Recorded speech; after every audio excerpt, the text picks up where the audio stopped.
सीढ़ियों से आ रहा है कि बड़े मोटे ग्रंथ हाथ में है उनके और धोती पहने हुए हैं, बाल सफेद।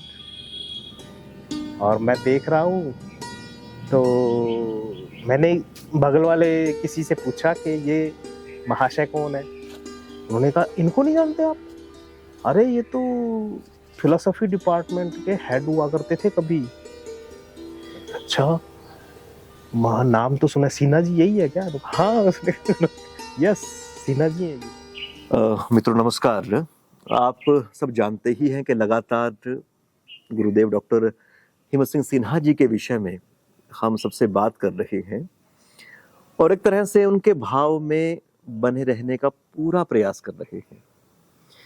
और जब इसके अलावा समय बीतता है तो गुरुदेव के कुछ ऐसे वीडियोस जब तक एडिट नहीं हुए उनको डाल देते हैं, कुछ पुराने वीडियोस को फिर से सुन लेते हैं और जहां जहां फिर जीवन में अधूरापन, अपूर्णता, घबराहट दिखाई देती है उसको दूर कर लेते हैं। गुरुदेव के प्रति श्रद्धा रखने वाले कई सारे लोग हैं और सबके अपने ही तरह के आयाम हैं उनके बारे में बात करने के, बताने के, समझाने के, उसे रेखांकित करने के। एक अपनी ही तरह का आयाम श्री अरुण पराशर जी के पास है। आप कुरुक्षेत्र के ही पास में बारना गांव है, वहां के रहने वाले हैं।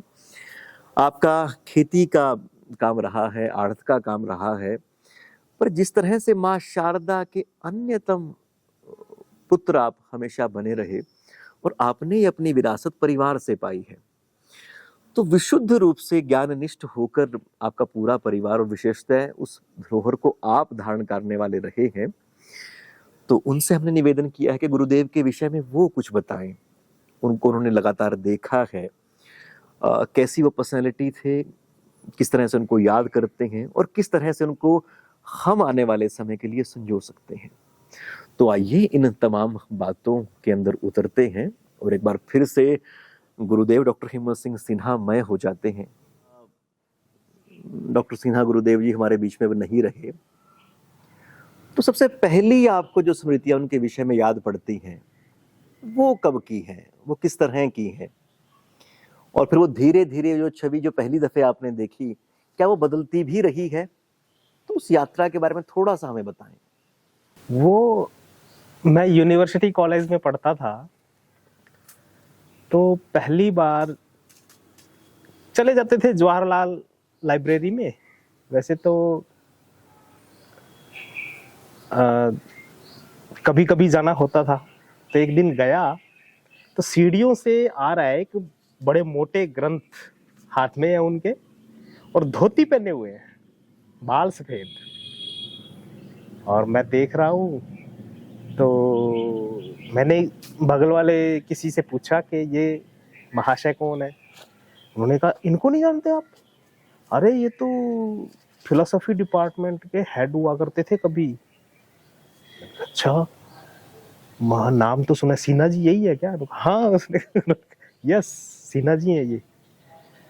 तो मैं तो दूर ही था, वैसे दूर से ही मैंने झुका बस इतना, उन्होंने नहीं देखा। तो वो जो छवि है, धोती पहने हुए और वो कुर्ता और सफेद बाल अच्छे थे।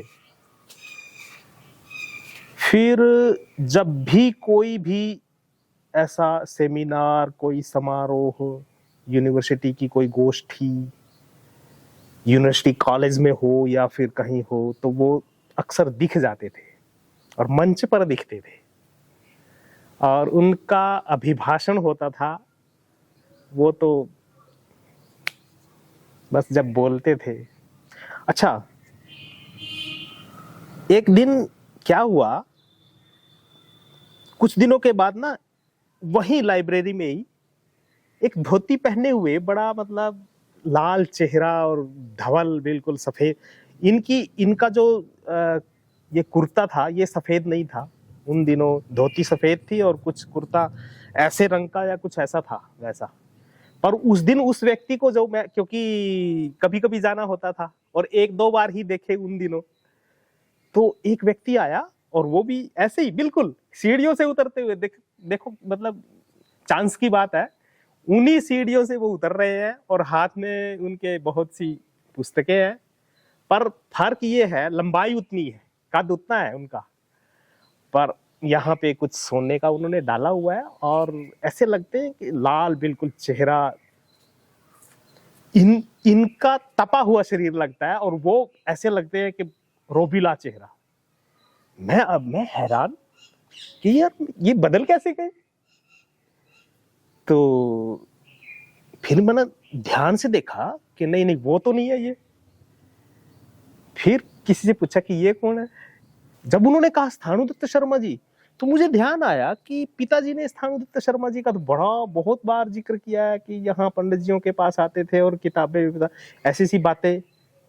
तो मुझे लगा कि मुझे मिलना चाहिए, और मैं तो ग्रेजुएशन ही कर रहा था, फिर मिलूंगा तो क्या कहूंगा, कुछ ऐसा सोच के उस दिन मैं मिल नहीं पाया उनसे।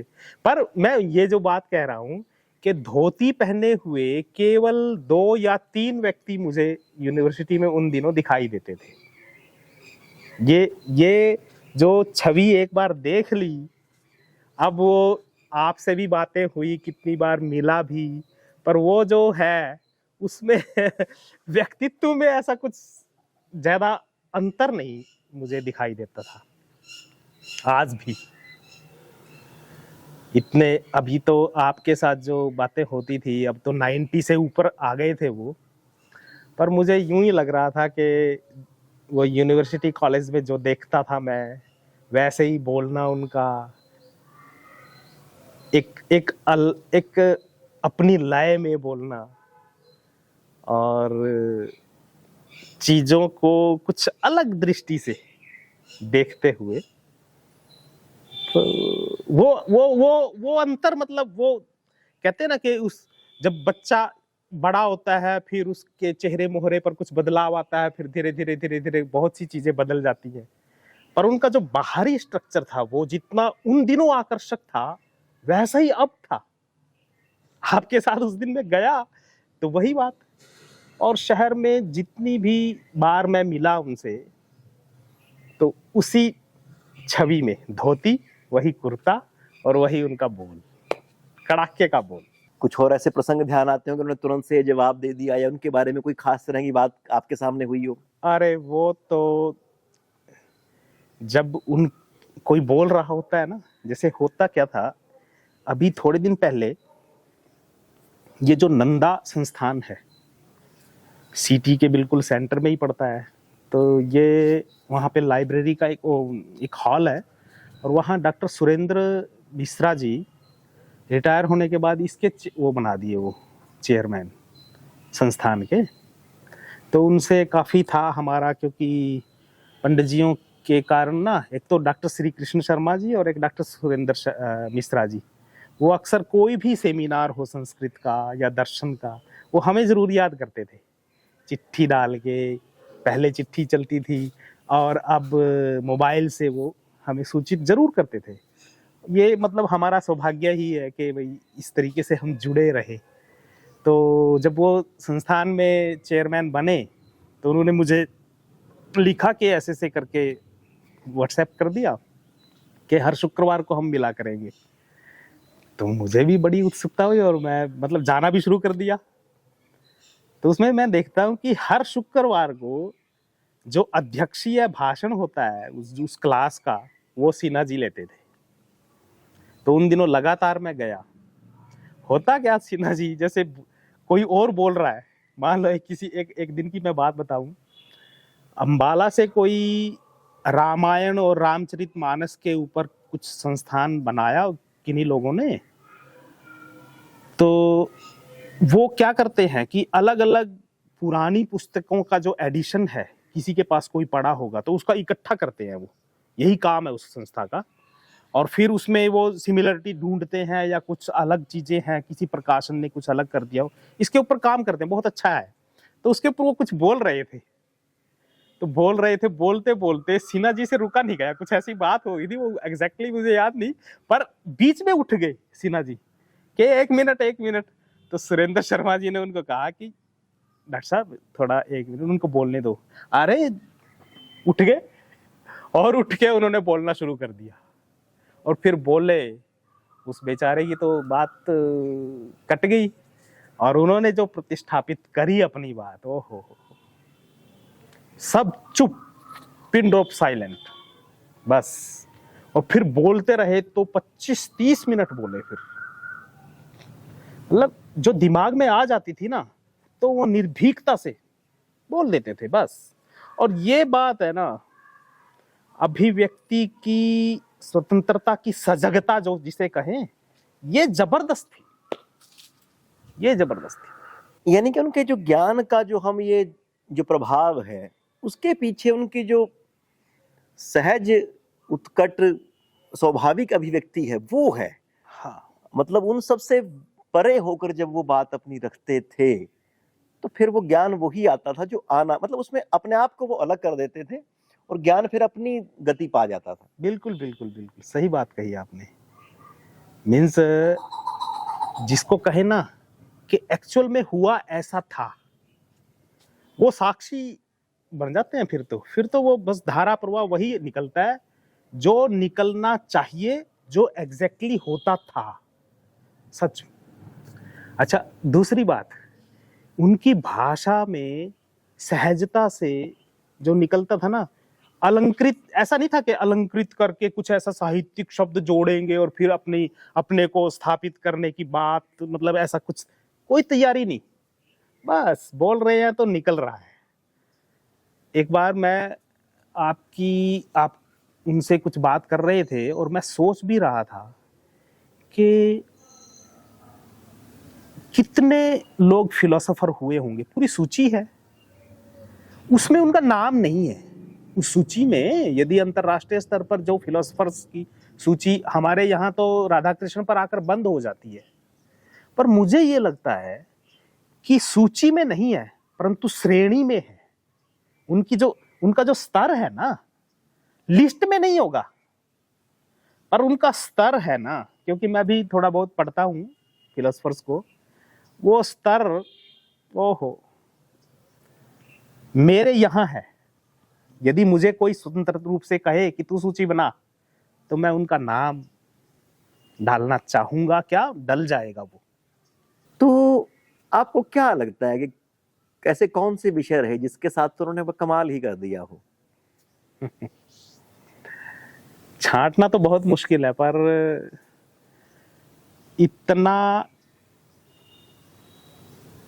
इतना नॉलेज जो हम जिसके प्रतिरोध में खड़े हुए दिखाई देते हैं, जब वो मार्क्स के ऊपर बोलते हैं तो एक अलग दृष्टि से, मैं तो ये सोचता हूँ, जब वो मार्क्स के ऊपर बोल रहे हैं और मैं सुन रहा हूँ, तो कोई उनको ये नहीं कह सकता कि ये राम भक्त हैं। राम के चरित्र को घर घर तक पहुंचाने की मुहिम जिन्होंने कुरुक्षेत्र में खड़ी की, उसके वो प्रणेता रहे। और ऐसा व्यक्ति मार्क्स के बारे में जब बोल रहा है तो इतना अभिभूत हो जाता है सुनने वाला आदमी, सोचता है कि ये तो मार्क्सिस्ट है। मतलब कैसे छांटना बड़ा मुश्किल है किसी, वो तो ज्ञान, मैं तो उनको, मतलब जो लोग कहते हैं कि जो चलती फिरती एनसाइक्लोपीडिया थे, सच में सच थे वो। तो बड़ा मुश्किल है कि हाँ, ये जरूर है कि जब राम के बारे में वो बोलते हैं, और ये तो अच्छी बात है कि नवरात्र चल रहे हैं, हम डॉक्टर साहब के साथ साथ राम को भी उनके माध्यम से याद कर रहे हैं आज। भगवान राम के तो उन्होंने एक तरह से गुणों का ही, कई बार लोग कहते थे भी वो क्या था, वो तो राममय उनका जीवन था और सब में राम का ही वो विस्तार देखते थे, पूरे जगत को राम का ही विस्तार और उससे बाहर कुछ नहीं। और मुझे तो कई बार ऐसा लगता है कि जब वो इस्लाम के बारे में बोल रहे हैं या बाकी चीजों के बारे में बोल रहे हैं, तो वो सबको राम में समाहित करते हुए बोल रहे हैं, इसीलिए तो इतना प्यार से, इतना अधिकार से बोल पाते हैं। या फिर वो भगवान श्री कृष्ण वाली बात कि मैं अंधेरों में भी मैं हूँ, रोशनियों में भी मैं हूँ, तो उस तरह की दृष्टि के साथ कहीं ना कहीं वो रखते होंगे, तभी वो इतनी सर्वसमाही दृष्टि रहती होगी। तो उसमें खैर राम के तो उन्होंने एक तरह से गुणों को धारण करना है, उसको संप्रेषण करना, राम को संस्कृति का आधार मानते थे वो, जो संस्कृति को लेकर उनका पूरा विमर्श था वो राम के गिर्द ही बुना हुआ था। पर जो अगर उपासना की बात करें, वही नवरात्र से मुझे ध्यान आती है बात, फिर वो माँ की ही उपासना करते थे। सच, उनके बिल्कुल। कमरे में एक ही कैलेंडर था माँ भगवती का, वो उन्हीं के ही उपासना जो भी थी उसी को करते थे वो। तो अगर उपासना का कोई देखें तो वो वहां बैठता है, और अगर दिनचर्या का धारण का देखें तो वो वहां बैठता है, और दर्शन का देखें तो फिर वेदांत बैठता है। बिल्कुल बिल्कुल। और माँ के बारे में तो मुझे एक बात याद आ गई। एक बार वो सुंदरकांड का पाठ करवा रहे थे कहीं, तो सब कुछ हो गया। तो औरतों ने कहा कि गुरुजी वो आप एक गाया, किसी ने देख लिया होगा उनका कि आप एक माँ की भेंट गाया करते हो वो। तो मुझे लगा कि नहीं नहीं, सिन्हा साहब तो मीन्स इन चीजों से ना थोड़ा वो होंगे, पर उनका व्यक्तित्व इतना इतना जबरदस्त, मतलब इतना सब में समायोजित जिसको कहें करने वाला, बच्चों में बच्चे, औरतों में उनके स्वभावानुसार जो उनकी इच्छा है वो निकाल देते थे। तो औरतों ने कहा, सब महिलाएं बैठी थी, तो माँ की भेंट के बारे, और उन्होंने ना जो आजकल ये जो ये करते हैं हम जागरण, जागरण में जो आजकल के प्रचलित गीत वीत है, उनकी ट्यून से और उनकी टोन जैसा कुछ ऐसा गीत गाया। मतलब बिल्कुल जिसको कहे ना बाजार में जो कैसेट आती है, बिल्कुल ऐसा ही। मैं हैरान कि मैं मतलब इतना बड़ा फिलोसोफर और इस तरीके के गा रहे हैं। तब मुझे लगा कि नहीं, महिलाओं के बीच में बैठे हैं, उनको क्या अच्छा लग रहा होगा, वो जुड़ जाए माँ से तो उनके लेवल का उतर के आते हैं। मतलब वो पहाड़ की ज्ञान की चोटी पर बैठा हुआ आदमी और सामान्य उस पे स्तर पर उतर कर और उनके जैसा बनकर फिर गा रहे हैं, और अभिभूत हो गए मतलब गाते गाते ना, बिल्कुल मगन, ऐसा व्यक्तित्व। और एक ना काल भैरव के विषय में जो प्रश्न गुरुदेव से किया था किसी ने, उसका उन्होंने जवाब दिया। 8-10 मिनट का जवाब, खैर वो होगा, ऐसे प्रश्न पूछते ऐसे प्रश्न पूछा था। तो उसमें उन्होंने माँ का जो रूप का जो वर्णन किया, खास तौर से जब वो चलती हैं, फिर भगवान शंकर नीचे आते हैं, फिर उनका मुंह खुला खुला रह जाता है। हाँ हाँ हाँ हाँ। तो उसका उन्होंने कुछ इस तरह से उसका निरूपण करते थे हमेशा ही, और उसमें भी उन्होंने किया कि मैं देख रहा था कि 31 लाख लोगों ने वो प्रश्न का जवाब अब तक देखा है। अच्छा। अकेले एक प्रश्न का जवाब 31 लाख लोग देख चुके हैं। वाह। तो वही है कि माँ को उन्होंने इस तरह से धारण किया था या जिया था वो माँ को, कि जब वो बताते थे तो फिर वो सब के सब भाव जुड़ के फिर एक साथ वो वहां पर आते थे। और अच्छा, कुछ और चीजें बताएं, तो उनके ज्ञान की और उसकी बात रही ही है। हाँ हाँ। तो और एक बार मुझे ध्यान आ रही है एक बात, मतलब वो जैसे मैं कह रहा हूँ ना कि बच्चों में बच्चे, पर गंभीर जब विषय हो तो वो ये नहीं सोचते थे कि सामने वाले को कैसा लगेगा। मुझे याद है मैं उस मीटिंग में था, ये कुरुक्षेत्र विकास बोर्ड की, क्योंकि बहुत पैसा आता है इन लोगों के पास।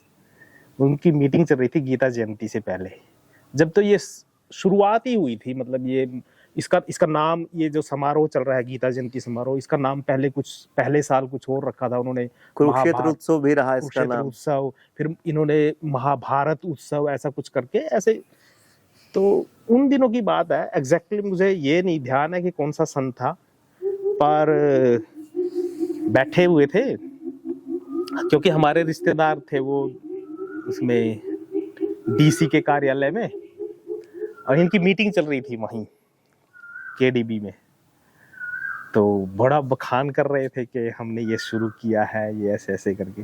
इनसे रहा नहीं गया और इन्होंने ना खड़ा होके बोल दिया कि भैया ये जो गीता जयंती समारोह कुरुक्षेत्र में, ये तो अच्छी बात है, होना ही चाहिए क्योंकि यही गाई है गीता भगवान ने, पर जो इसकी शुरुआत है वो 60 के दशक में पांडुरंग शास्त्री आठवले ने की थी, जिसका श्रेय आप ले रहे हो। कितने अधिकारी बैठे थे, मुंह मारे से हो गए, किसी को तो कई लोगों को तो नाम भी नहीं पता होगा। मतलब पर मीन्स ये सच्चाई को किस तरीके से उलटकर अपना मुंह मियां मिट्ठू जो बनते हैं लोग, वो पसंद नहीं करते थे और वो बोल देते थे। उन्होंने बताया, मुझे बड़ी अच्छी लगी। मुझे हो सकता है मुझे इसलिए अच्छी लगी क्योंकि मैं चाहता हूँ वो जिन लोगों ने काम किया है उनको श्रेय मिलना चाहिए। पर ये फैक्ट है कि पांडुरंग शास्त्री आठवले जो उस स्तर के टेम्पल्टन अवार्डी भी रहे और ये रमन मैग्सेसे भी लिया और भारत सरकार ने भी कई बड़े पुरस्कार उनके काम को देखकर दिए उनको। तो ये व्यक्तित्व, ये ऐसे मतलब व्यक्ति थे जिन्होंने ताल ठोक कर सभी अधिकारियों को फटकार कर कहा, वरना तो राजनीतिक और प्रशासनिक लोग कुछ भी बोल दे। उनको शीशा दिखाया। तो एक तो गुरुदेव का यूनिवर्सिटी के अंदर का जीवन रहा, हाँ जी, और एक उनका पूरा सामाजिक जीवन रहा। तो इन दोनों को आप किस तरह से जोड़ के देखते हैं कि क्या उनका जो बाहरी जीवन है वो यूनिवर्सिटी के जीवन का विस्तार है, या फिर किस तरह से देखेंगे उस आप दोनों चीजों को रखते हुए? क्योंकि दोनों जगह पे उन्होंने भरपूर उस जीवन को जिया है। जब पढ़ाया तो वो भी खूब रज के पढ़ाया, और जब बाहर भी आए तो कभी लगा नहीं जो अनौपचारिक से भी काम है उनको औपचारिक कामों से भी ज्यादा गंभीरता के साथ लिया। और मैं तो इस बात को इस तरह से महसूस करता था कि ये 92 या 93 साल का व्यक्ति, और इतना अनुशासित होके मैं देखता था कि मेरी वेट करते थे कि ठीक कितने बजे वो आएगा। और उनके जाने से हफ्ता भर पहले भी जब उनको दस्त लगे हुए थे, उनको खड़ा होने का सहारा नहीं, 2 व्यक्ति उनको पकड़ रहे हैं, और तब भी वो मुझसे पूछ रहे थे कि कोई प्रश्न हो तो मुझे बताओ। क्योंकि जैसे हम कई बार लेक्चर शुरू करते थे तो बड़ी सीरीज है, मान लिया पाश्चात्य दर्शन के ऊपर, वो 150 लेक्चर बोले उन्होंने, तो उसके बीच में कहते थे कि ये बोलना जरूरी नहीं है, अगर कोई प्रश्न है उसका समाधान सबसे जरूरी है। इसको वो बहुत प्रायोरिटी में रखते थे। तो आप गुरुदेव के भीतर जो यूनिवर्सिटी वास करती थी, फिर उन्होंने समाज को ओढ़ा, तो इसको किस तरह से आप देखेंगे? बिल्कुल, मैं मतलब क्योंकि आप तो टीचर हैं, मैं 90 में मुंबई की एक विद्यापीठ फिलोसॉफिकल उसमें था। तो हमारे एक टीचर थे, लेक्चरर डॉक्टर निगल जी, वो अपनी क्लास में एक शब्द बोला करते थे कि हड्डी का टीचर होना चाहिए, हड्डी का। वो मराठी थे वो, मतलब उनकी सेंस ये निकलती थी कि जिसकी शिराएं, जिसके रोएं मतलब इतने अध्यापन में रत हो जाए ना, उसको कहते हैं हड्डी का टीचर। सचमुच सिन्हा जी वो थे, और आप अच्छी तरह महसूस कर रहे होंगे क्योंकि आप टीचर हैं कि हड्डी का टीचर कहते किसे हैं। मतलब आपने अभी कहा कि इतनी ऐसी अवस्था हो रही है और फिर भी कुछ पूछना है तो ये परिप्रश्नयन सेवया, मुझे तो मतलब भगवान कृष्ण याद आ जाते हैं। उन्होंने यूनिवर्सिटी में जिनको पढ़ाया या जैसे पढ़ाया, और समाज में जो हम देख रहे हैं, समाज में क्या है, समाज में भी पढ़ा रहे हैं वो, अब तक पढ़ा रहे थे, लास्ट तक पढ़ा रहे थे।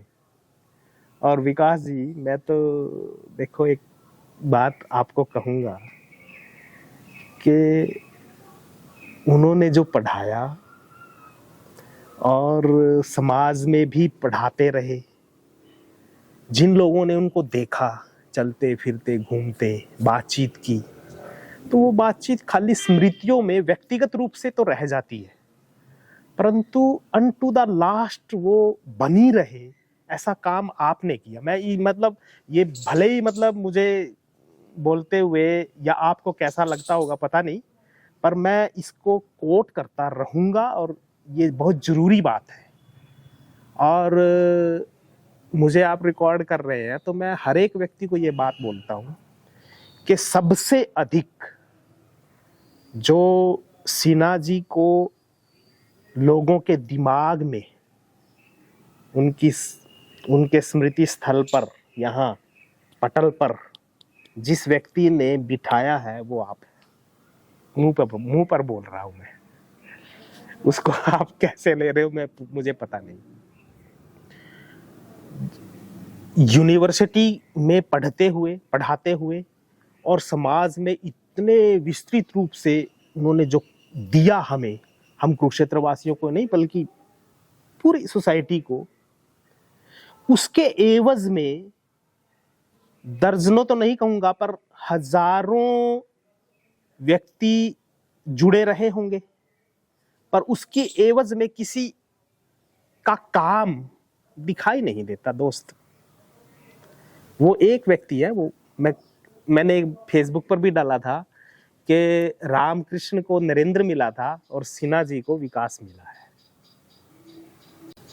और मैं चाहता हूं कि ये बात रेखांकित की जानी चाहिए।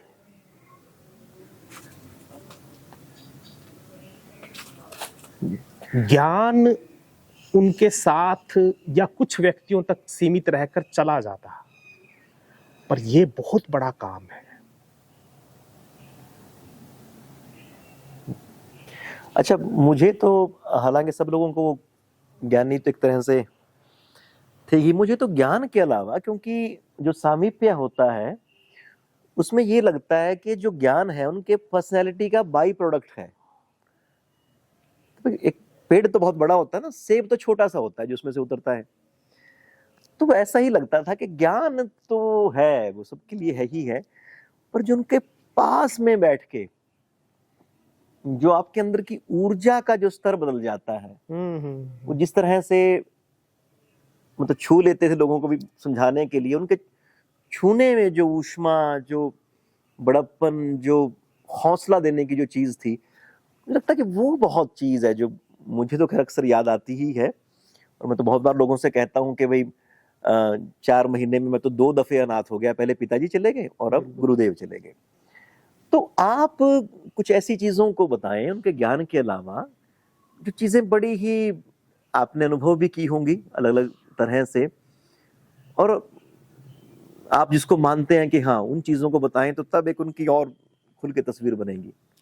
नहीं, ये जो आप कह रहे हो ना ज्ञान, मैं तो ये सोचता हूँ, ऐसा मतलब ऐसा फील करता हूँ, वो ज्ञान जैसे कहते हैं सच्चिद आनंद, चिदानंद रूप, मतलब वो ज्ञान रूप ही है जो उनके दिमाग में है ना। एक होता है शब्द बुद्धिजीवी और एक होता है बुद्धिनिष्ठ।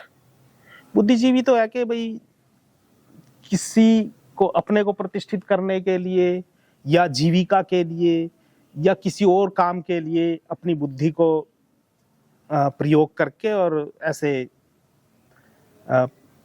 खुद को प्रतिष्ठित कर ले या किसी काम को प्रतिष्ठित कर ले। पर बुद्धिनिष्ठ व्यक्ति वो होता है जो उसके विचार दिमाग में आ गई ना, जीवन वो उसके व्यक्तित्व में नजर आता है। तो उनका व्यक्तित्व, उनका जो चरित्र है और उनका ज्ञान दिया जाने वाला ज्ञान, चाहे राम की बात हो, चाहे कांट की बात हो, चाहे लाइबनिट्ज की बात हो, जब वो कर रहे हैं और बोल रहे हैं ना, तो मुझे तो उनके अंदर कांट नजर आ रहा है, मुझे तो उनके अंदर लाइबनिट्ज नजर आ रहा है, मुझे तो उनके अंदर राम नजर आ रहा है जब मैं सुनता हूं। क्यों? क्योंकि मैंने उनका शहर में जाते हुए लोगों से उनके व्यवहार को जाना है, देखा है। तो वो जो बोल रहे हैं और उनका जो व्यक्तित्व दिख रहा है वो बिल्कुल एक रूप है। मीन्स मैं कहूं वो चीजें दोनों अलग नहीं है, वहां द्वैत नजर ही नहीं आता। वो जो बोल रहे हैं वो जी रहे हैं, उनका ज्ञान और उनका जीना एक जैसा है। अच्छा, अगर बातें तो बहुत सी हो सकती हैं, पर आखिर में गुरुदेव को याद करते हुए, उनके अवदान को याद करते हुए, उनकी विरासत को याद करते हुए कुछ कहना चाहें, कुछ भविष्य के लिए सुझाना चाहें?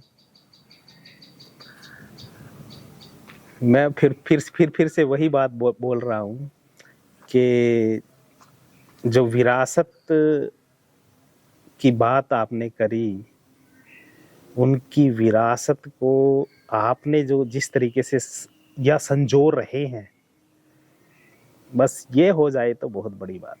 एक बार मैं ये सोच रहा था कि इतना कुछ करने के बावजूद प्रशासन का और सरकार का ध्यान नहीं है इन चीजों पर, तो मुझे फिर वो लगे कि छोड़, नहीं है तो नहीं, क्योंकि उसके वैकल्पिक रूप से भी हम खड़ा कर सकते हैं कुछ ना कुछ, और आप कर रहे हैं, वो इतना ही बहुत है।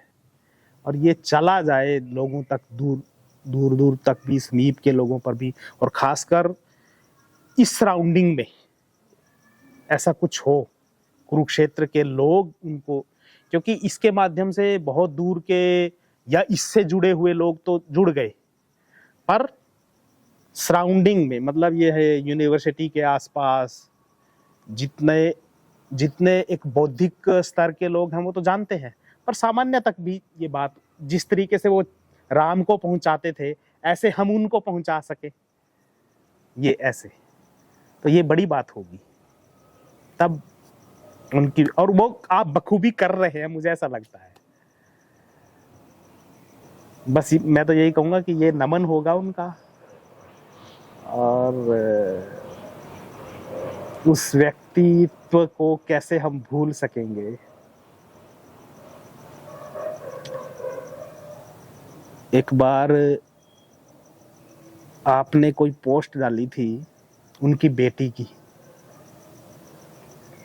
उस दिन मैं अपने काम से लौटता हुआ ब्रह्म सरोवर पर, चूंकि मैं चक्कर कई बार लगा लेता हूँ, मेरी ऐसा स्थान है प्रिय, और तभी मैंने वो खोला, YouTube पे वो पोस्ट थी।